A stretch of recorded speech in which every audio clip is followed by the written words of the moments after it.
The funeral home smelled like lilies and broken promises. I stood in the corner of the reception room, watching my family divide up my father's life like vultures picking at roadkill. Dad had been in the ground for exactly 3 hours, and they were already discussing who would get what. The house should go to Michael, Mom announced loud enough for everyone to hear. She was holding court near the guest book, surrounded by aunts and uncles who nodded along with whatever she said. He's got the family to think about, and the mortgage payments won't be easy. Michael, my 32-year-old brother, stood next to his wife Sarah with their 2 kids tugging at his black suit. He looked appropriately somber, but I caught the satisfied gleam in his eyes when Mom mentioned the house. The family house. The Victorian 3-story that Dad had restored room by room over 20 years. The house that was supposed to be mine according to the will Dad had shown me just 6 months ago. Anna's doing well for herself, Mom continued, glancing in my direction. She's got her career, she's independent. She doesn't need the burden of a big old house. The burden.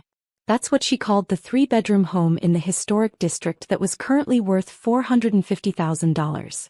My Aunt Patricia nodded sympathetically. Michael does have those children to think about. It makes sense for the house to stay in the family with the grandkids. As if I wasn't family. As if Dad hadn't specifically told me the house would be mine because Anna's the one who'll take care of it properly. Besides, Mom added, her voice taking on that martyr tone she used when she wanted to sound noble, Anna's always been the strong one. She doesn't need the same kind of help Michael does. The strong one. Translation. The one we expect to sacrifice for everyone else without complaint. I watched Michael accepting condolences and subtle congratulations on his inheritance windfall. His wife Sarah was already talking to my cousin about redecorating ideas and whether they'd need to update the electrical system. They were planning their future in my house. Anna, honey, Mom called out, waving me over. Come here for a minute. I walked across the room, my heels clicking on the funeral home's polished floor. The family circle opened to include me, faces turned toward me with expressions that ranged from sympathetic to expectant. I know this is hard, Mom said, her voice gentle but firm. But we need to make some practical decisions about your father's things. She pulled a set of keys from her purse, the spare set Dad had given her years ago. The brass house key, the deadbolt key, the garage key, all hanging from a keychain with a photo of Michael's kids. These belong to Michael now, she said, pressing the keys into his palm. He's going to need time to get settled, figure out the mortgage situation, all of that. What about Dad's will? I asked quietly. Mom's expression tightened slightly. Your father wasn't thinking clearly toward the end. All that medication, the stress of being sick. We can't make major life decisions based on things he said when he wasn't well. He seemed pretty clear when I talked to him 3 weeks ago. Anna, Uncle Robert interjected, your mother's been taking care of the estate planning. She knows what's best for everyone. Michael has a family, Aunt Patricia added. You're young, you're successful, you have options he doesn't have. I looked around the circle of faces, all of them convinced they were being reasonable. All of them convinced that giving away my inheritance was somehow in my best interest. You understand, don't you? Mom asked, her tone suggesting that any other response would be selfish and inappropriate at my father's funeral. I could have argued. I could have mentioned the conversation I'd had with Dad just a month before he died, when he'd specifically told me the house was mine because I was the only one who truly appreciated what he'd built there. I could have brought up the updated will I'd watched him sign. Instead, I smiled and reached into my purse. Actually, Mom, I think there might be some confusion about the house. I pulled out a manila envelope and opened it carefully. Inside was a deed transfer document, officially notarized and filed with the county recorder's office. I had a long talk with Dad 2 days before he died, I said, unfolding the papers. He was very clear about what he wanted. The conversation had happened on Tuesday morning. I'd gone to see Dad in the hospital, expecting to find him weak and medicated. Instead, he'd been sitting up in bed, alert and determined. Anna, I need you to do something for me, he'd said without preamble. I need you to take ownership of the house right now while I can still sign the papers. Dad, you don't need to worry about that now.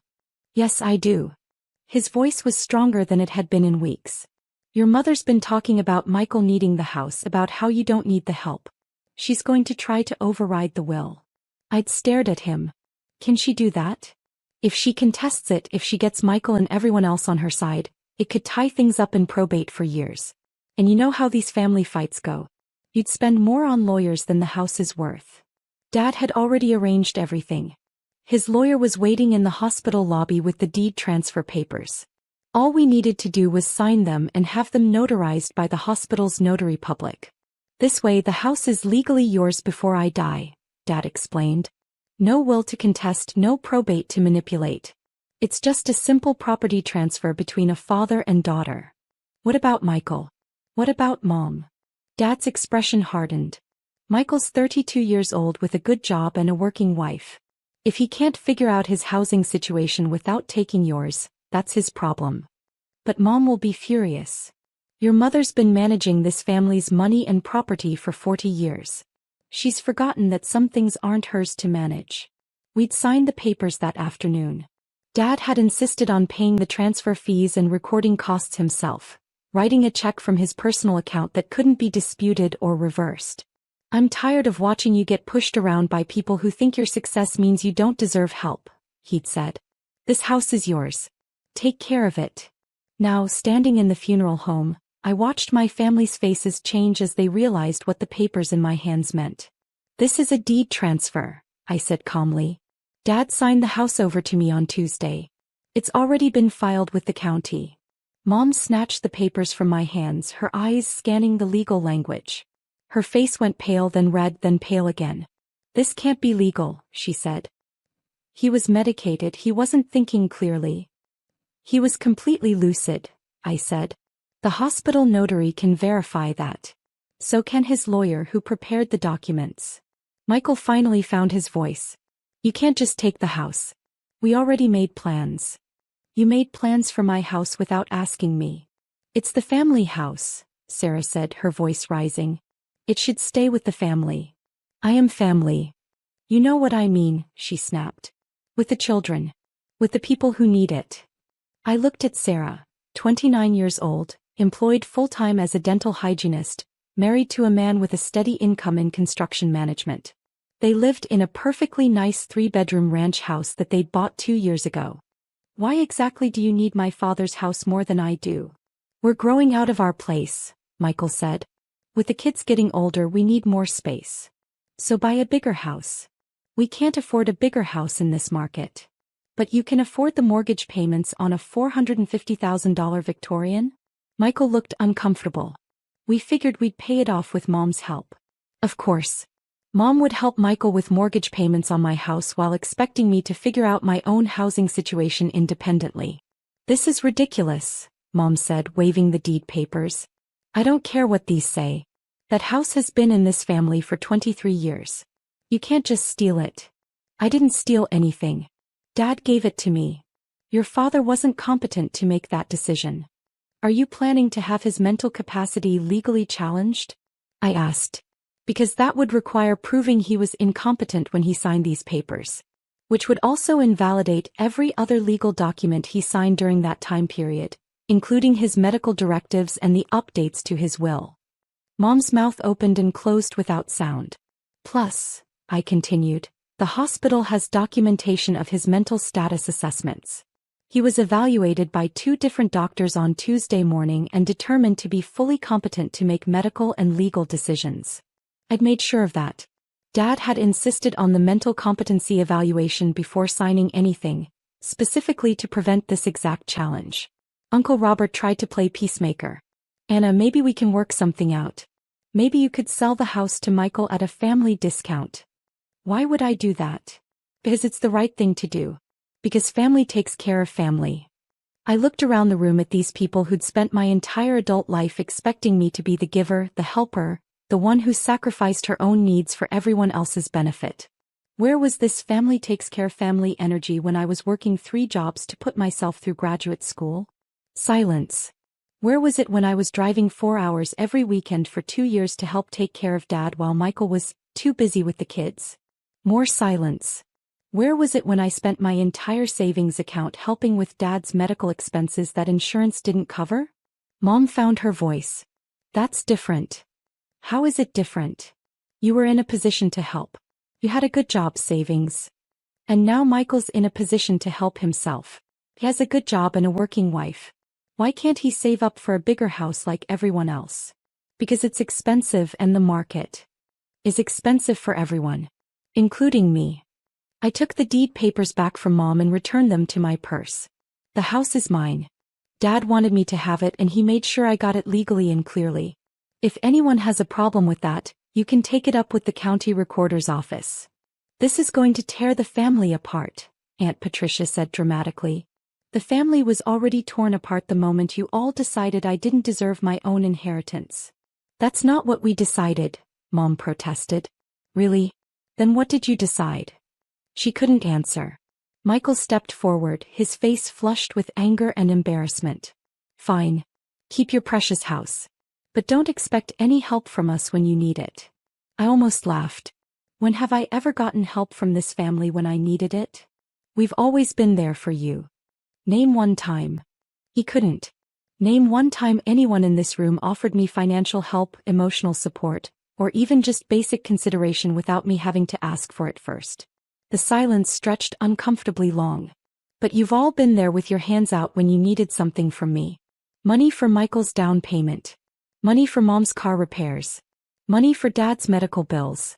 Time and energy and emotional labor whenever anyone had a crisis. I looked at each of them in turn. Now Dad left me something and your first instinct was to take that away too. Anna, Mom said, her voice breaking, you're being cruel. I'm being realistic. For the first time in my adult life. I turned to leave, then stopped. By the way, Michael, you'll need to return those keys. They don't work anymore. I had the locks changed yesterday. The look of shock on his face was almost worth 20 years of being taken for granted. I walked out of the funeral home and drove directly to my father's house. My house for the first time as the legal owner. It was exactly as Dad had left it. His coffee cup still in the sink from the morning he'd gone to the hospital for the last time. His reading glasses on the kitchen table next to a pile of bills he'd been reviewing. I sat in his favorite chair and cried for the first time since he died. Not just for losing him but for finally understanding how much he'd understood about our family dynamics. How clearly he'd seen the pattern of expecting me to give while giving me nothing in return. The new keys worked perfectly. Over the following weeks, my family tried various approaches to guilt me into changing my mind about the house. Mom called daily with updates about how devastated Michael's children were that they couldn't live in Grandpa's house. She sent me photos of their disappointed faces, as if their temporary sadness was more important than my permanent housing security.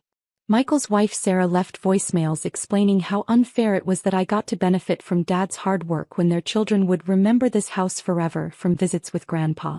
Uncle Robert cornered me at the grocery store to lecture me about family values and how Dad would be so disappointed in my selfishness. Aunt Patricia started a family group chat where she regularly shared inspirational quotes about forgiveness and putting family first, clearly directed at me. But the most telling response came from my cousin Jenny, who called me 2 weeks after the funeral. I just wanted you to know, she said quietly, that I think you did the right thing. Really? Anna, I've watched this family treat you like an ATM for 20 years. You've paid for more family emergencies than anyone should have to handle. And the thanks you get is everyone expecting you to hand over your inheritance to. She paused. Also, I heard Mom talking to Aunt Patricia about their plan to manage your father's assets before the will was read. They knew exactly what they were doing.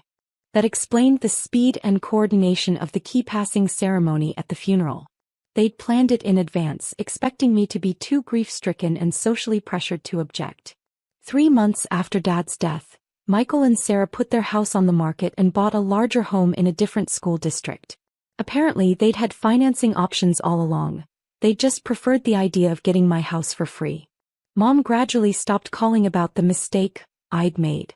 She also stopped calling about much of anything else, which was actually a relief. The extended family drama faded as people got bored with taking sides in a dispute that had already been legally resolved. And I settled into life in my father's house. My house. It needed work, as old houses always do. I spent weekends learning to maintain the original hardwood floors Dad had refinished by hand. I researched historically appropriate paint colors for the exterior trim he'd been planning to update. I planted a garden in the backyard, something I'd never been able to do in the apartments I'd rented throughout my 20s and early 30s. Most importantly, I set up a home office in the room Dad had used for his woodworking projects. The space where he'd built furniture and repaired family heirlooms became the space where I started my freelance consulting business. Working from home in a space I actually owned, I was able to take on higher-paying projects and build the kind of professional reputation that would have been impossible while paying rent and commuting to someone else's office. Within 18 months, my income had increased by 40%. Dad had been right about more than just the family dynamics. He'd been right that I was the one who would take care of the house properly. Not just maintaining it but using it as a foundation to build something bigger. 2 years after Dad's death, I hosted Thanksgiving dinner in the dining room he'd restored. I invited the family members who had supported my decision to keep my inheritance, Cousin Jenny and her husband, Uncle David from Mom's side, and a few friends who had become chosen family over the years. Mom and Michael were not invited. It felt like the kind of holiday Dad would have wanted. People who actually appreciated each other gathered around his handcrafted dining room table, grateful for genuine connection rather than obligated attendance. During dessert, Jenny raised her glass for a toast. To Anna's dad, who was smart enough to make sure his house went to someone who would love it and use it well. To making hard decisions that protect your future, added Uncle David.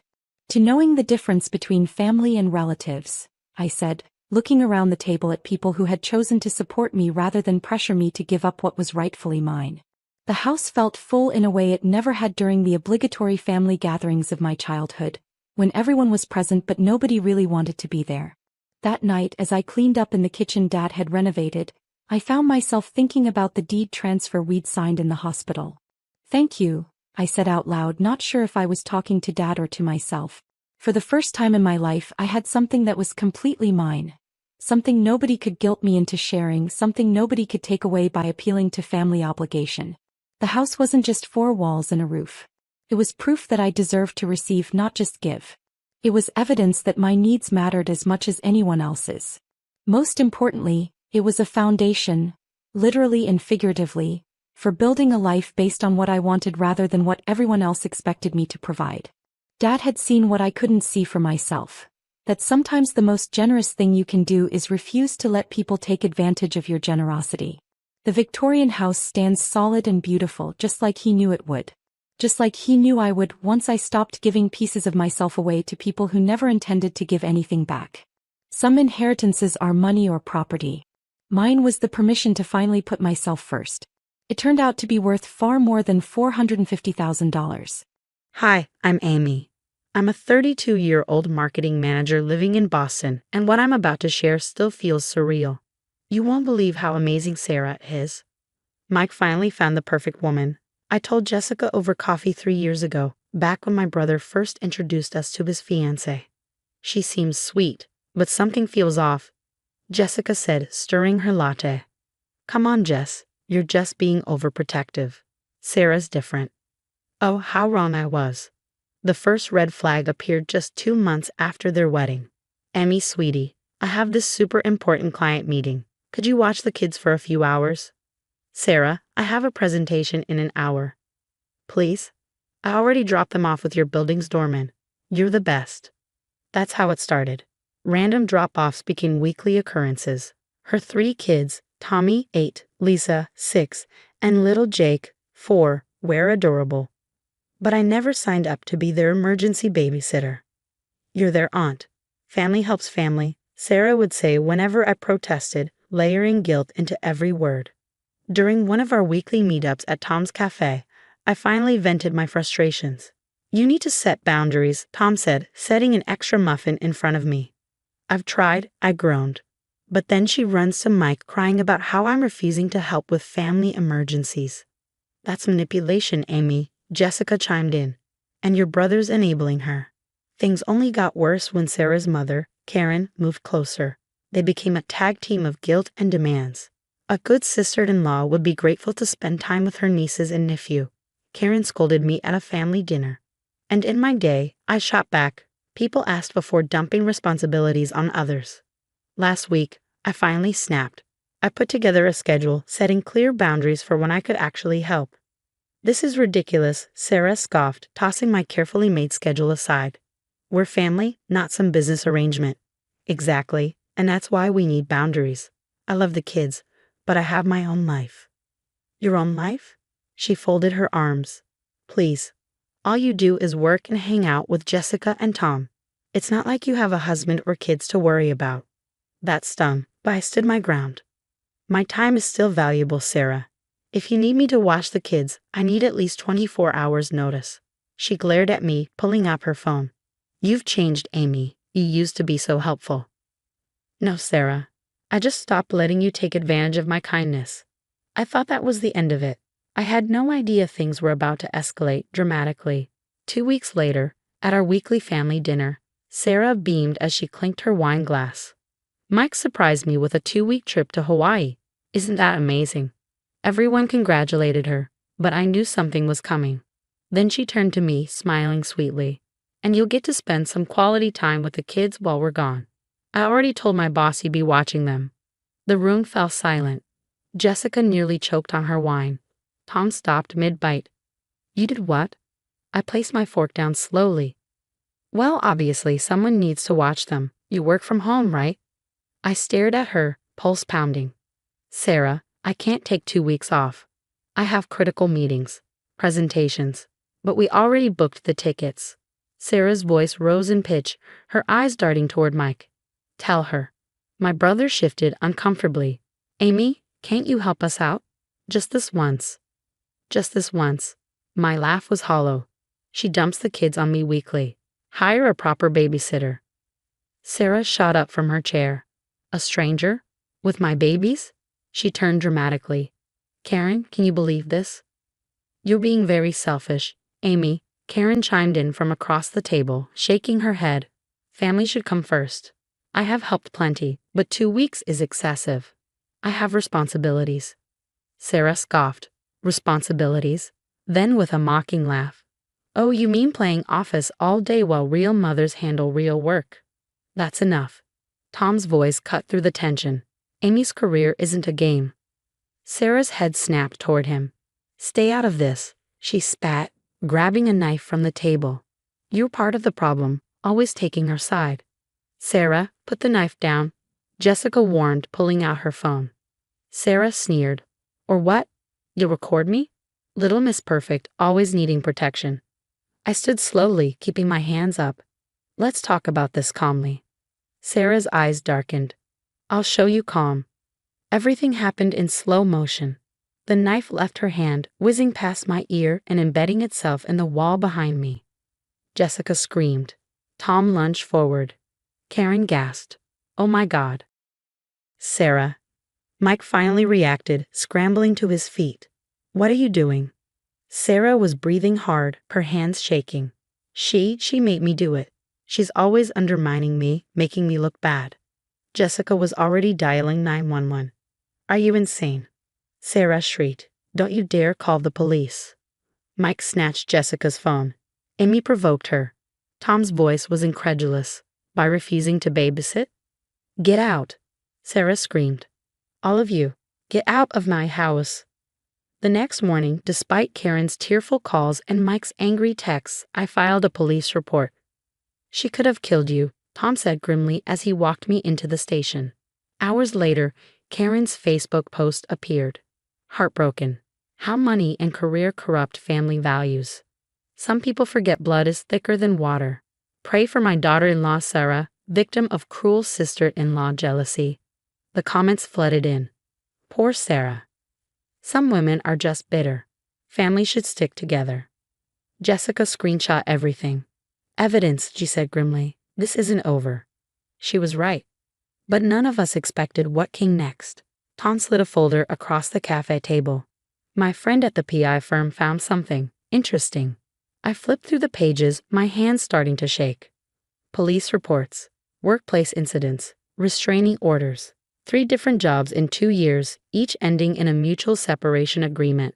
Tom's hand brushed mine. Keep reading. Jessica set down her laptop. We tracked down her former coworker, Linda. She's willing to talk. That evening, the Zoom call left me cold. Linda's expression was grim.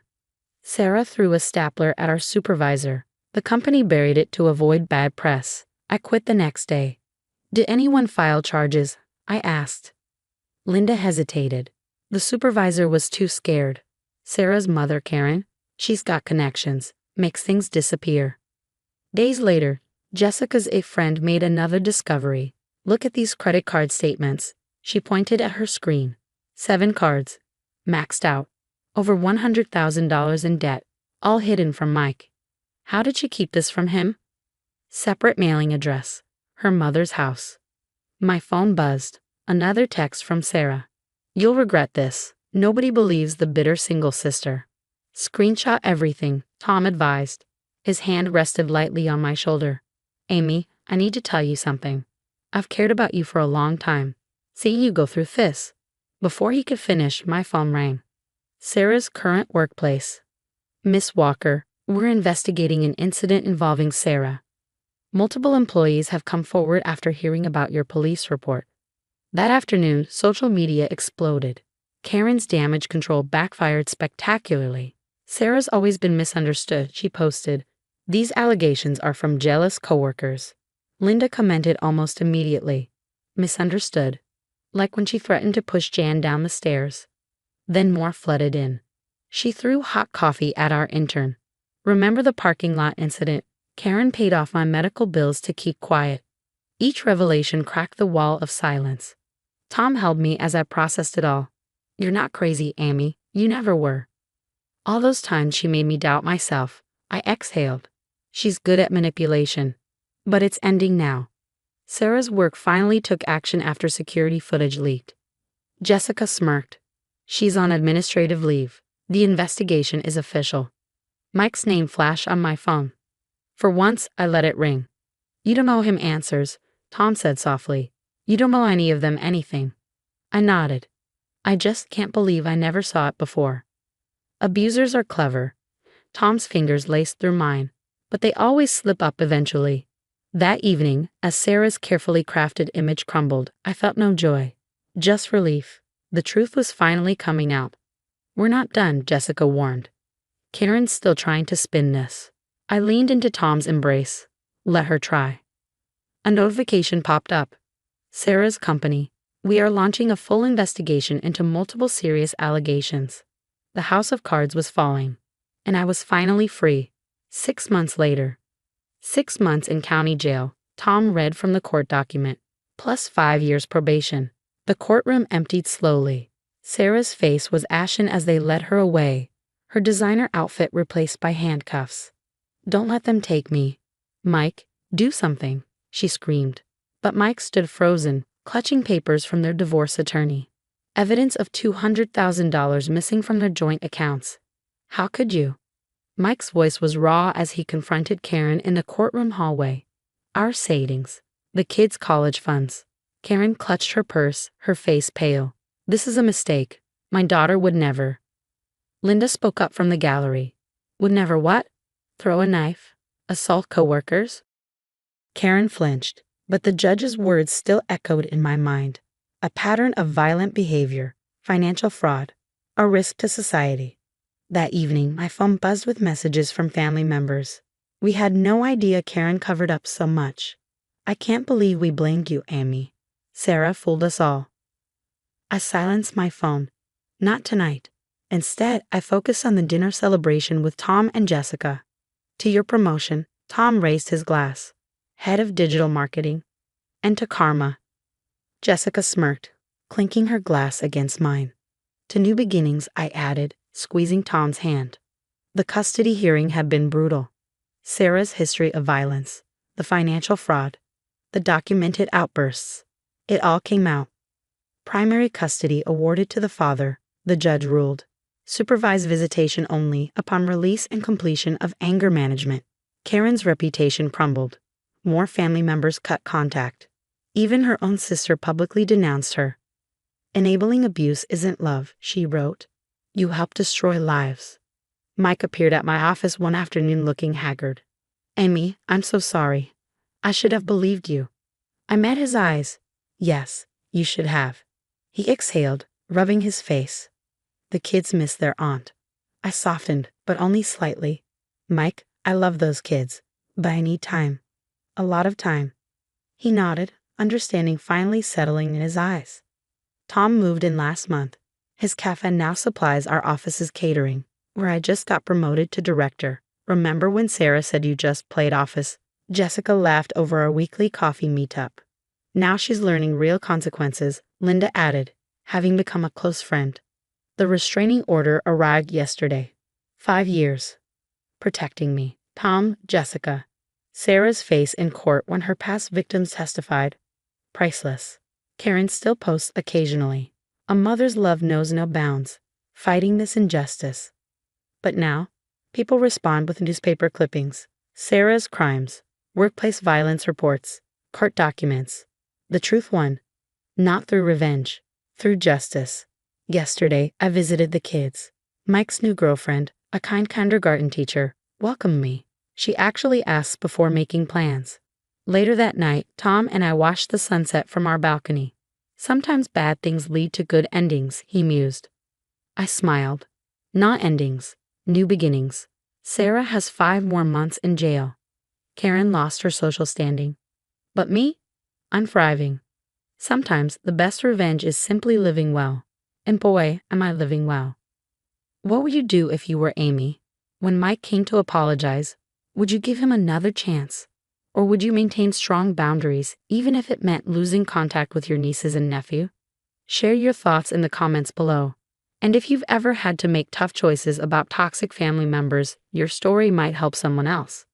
Don't forget to like and subscribe for more real-life stories about overcoming toxicity and finding strength in setting boundaries. Hi, I'm Anna.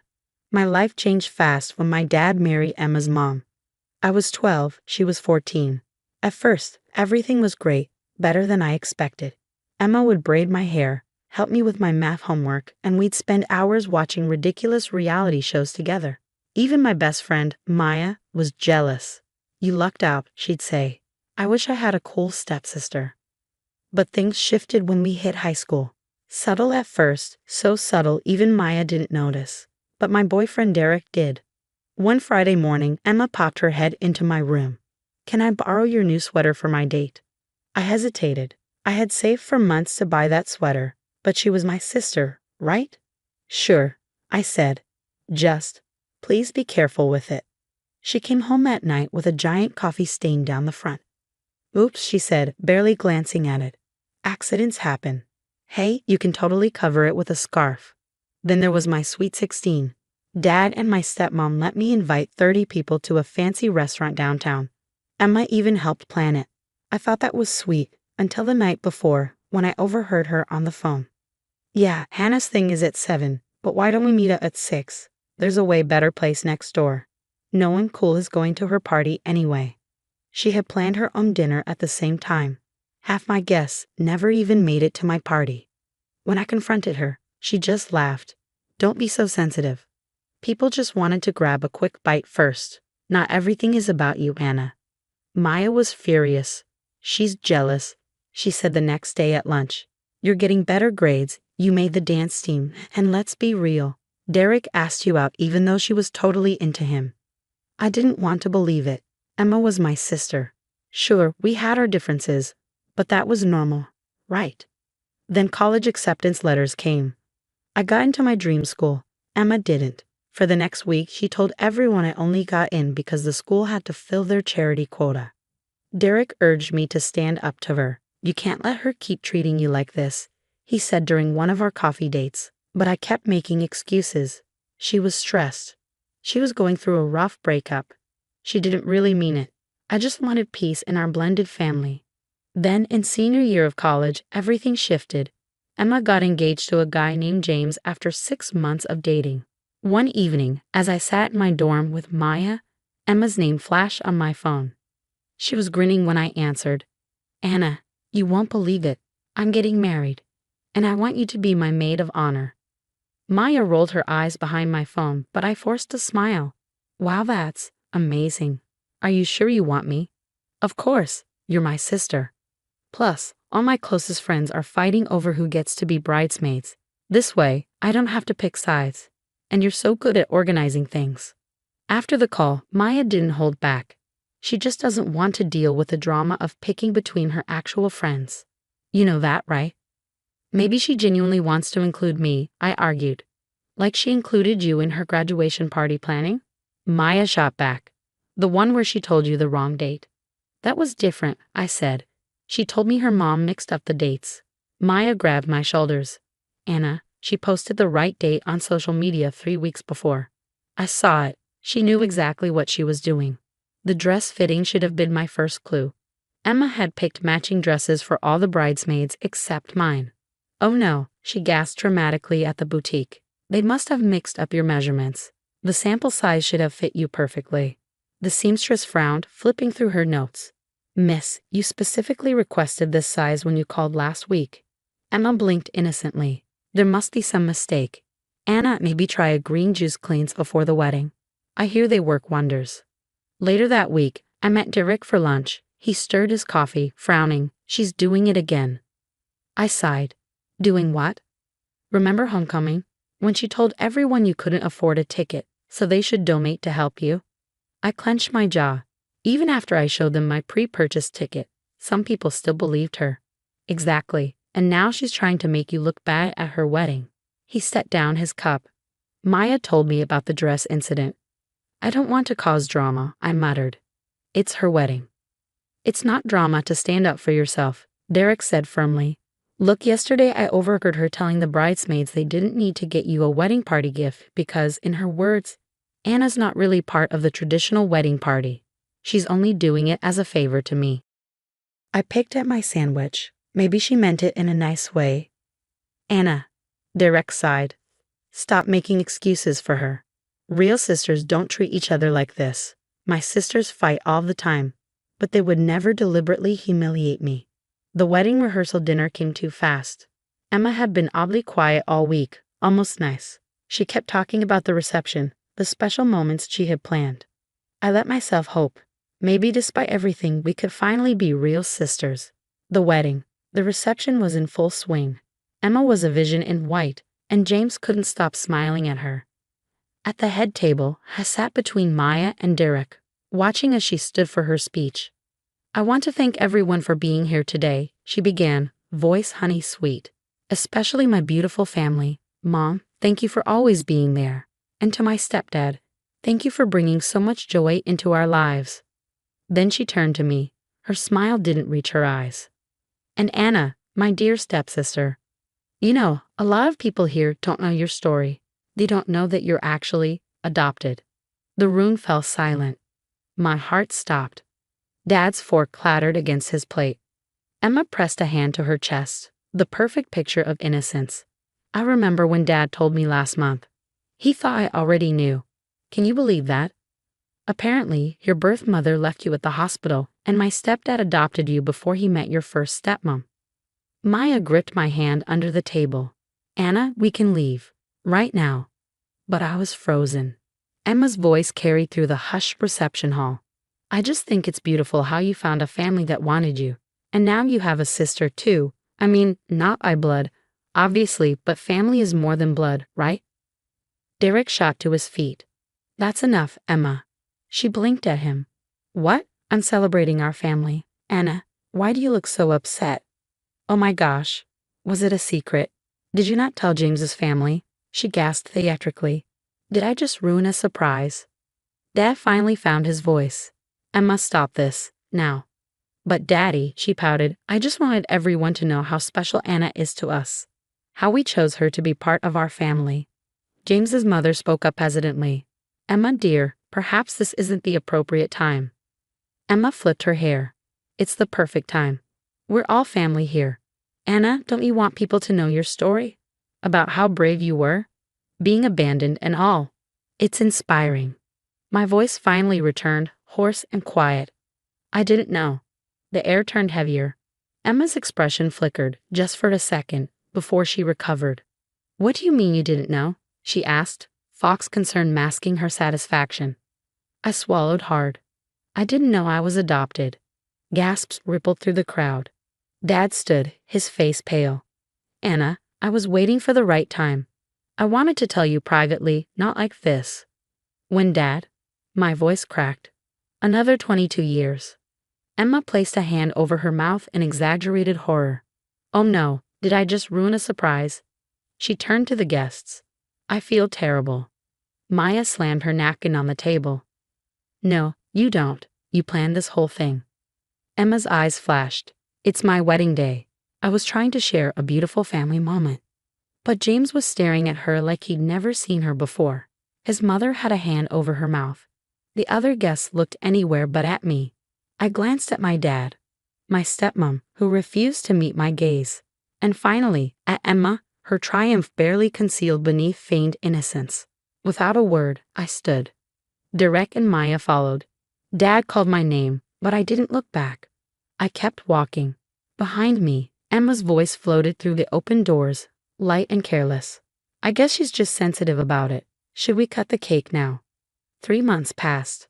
One chilly Saturday, Maya invited me over for coffee. She had that look, the one she got when she was sitting on top of some major gossip.